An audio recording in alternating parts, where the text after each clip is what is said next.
یہ تو خمینی صاحب نے کیا ہے، آیت اللہ خمینی صاحب نے،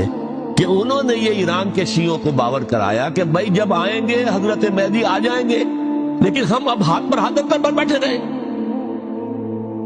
باطل کو چیلنج بھی نہ کریں، ہمیں کچھ تو کرنا چاہیے، وہ ہاتھ پاؤں ہلانے چاہیے، اور کچھ نہیں تو مہدی کا راستہ جو ہے صاف کرنا چاہیے، تمہید کرنی چاہیے، ان کے راستہ ہموار کیا جائے۔ تو یہ ان کی بڑی عظمت ہے آیت اللہ خمینی صاحب کی، کہ اہل تشیع ایران کے جو ہے ان سے انہوں نے یہ بات منوا لی کہ ہم بالکل انرٹ نہیں بیٹھے رہیں گے، بلکہ اپنے نائب امام قرار دے کر اور ولایت فقیہ کے فلسفے کے حوالے سے، یہ دو چیزیں ان کی جو ہے بنیادی فلسفے کی ہیں، وہ اس وقت میرا موضوع نہیں ہے، انہوں نے عوام کو ایسا کھڑا کیا ہے کہ 20,000 سے لے کر 30,000 کے درمیان انسانوں نے جانے دینا، عورتوں کے جلوس نکلے، کھیر خار بچہ گود میں ہے عورت کے، اور گولی کھا رہی ہے، مر رہی ہے، گر رہی ہے۔